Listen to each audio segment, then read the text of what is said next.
En la tabla periódica de los elementos, lo que tenemos representado son todo el conjunto de átomos, de elementos, es decir, de elementos atómicos, de átomos, que hay. Es decir, todo lo que vemos en el universo, todo lo que compone la materia que podemos ver e incluso la que no podemos ver, está solamente compuesto con esta cantidad de elementos representados por estas combinaciones de letras. A veces son una letra sencilla, otras veces son dos, nunca son, salvo elementos que están todavía por definir, que ponen tres, pero todas son con dos o con una.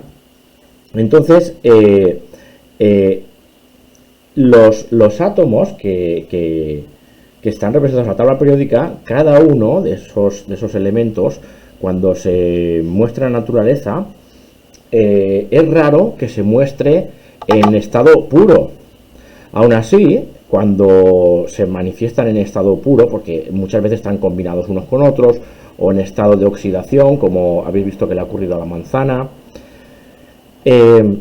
lo que ocurre es que cada átomo, cada elemento está compuesto de los mismos elementos, de protones, de neutrones y electrones. Y un protón, por así decirlo, imaginad, del hierro es exactamente igual al protón que puede estar en el hidrógeno.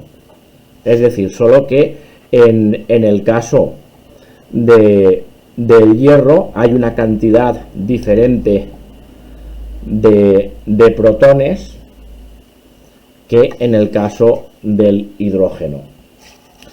Entonces, esa cantidad diferente de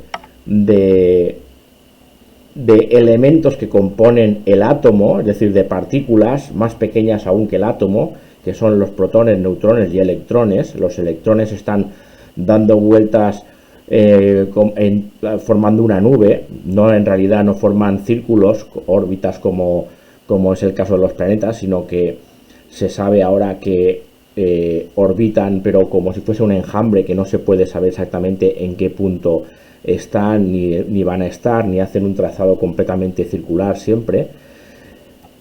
Pues cada una de esas partículas, como digo, son todas iguales unas a otras, es decir, los protones son protones siempre, ya sea cualquier elemento, los electrones son siempre electrones, y en la química lo que ocurre es que los elementos, cuando se unen, lo que hacen es compartir electrones.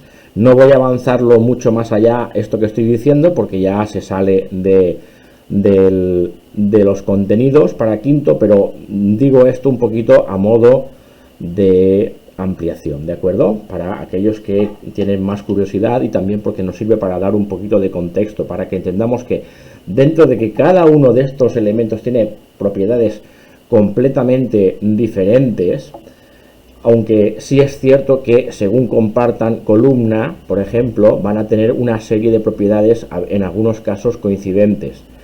Por ejemplo, tenemos que aquí hay varios elementos que están presentes en nuestro organismo, como son el sodio y el potasio, o incluso vamos a este extremo y todos estos elementos que hay aquí son extremadamente tóxicos para los microbios y también para cualquier ser vivo, ¿vale? El flúor, el cloro, por eso el flúor se utiliza para la boca y los dentífricos, porque mata todas las bacterias, el cloro también, el bromo también, el yodo también, y se utiliza en las heridas, es decir, que comparten unas características comunes.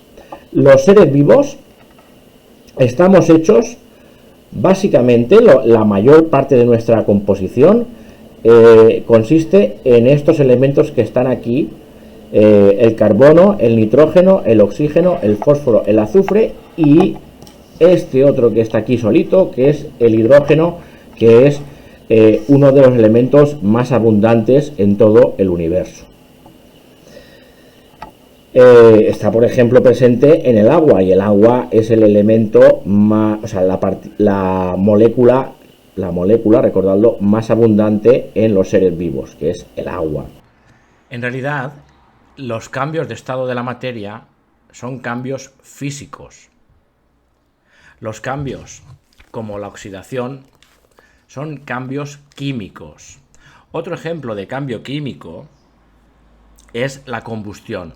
Pero hay en realidad muchos más casos de cambios químicos que ocurren incluso cuando estamos cocinando, por ejemplo. Al proceso por el cual se da el cambio de una sustancia en otra por medio de un cambio químico, en el cual se opera un cambio químico, se llama reacción química.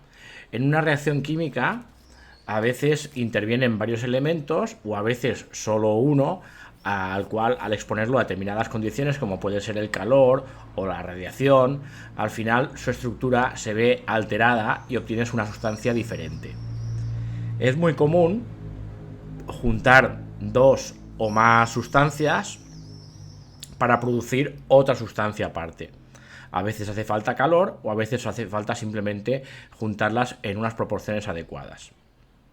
De esto se ocupan los químicos, de encontrar las proporciones y los procedimientos para obtener todo tipo de sustancias químicas como los plásticos, etcétera, etcétera, etcétera. Bueno, espero que esta pequeña introducción os haya sido de interés.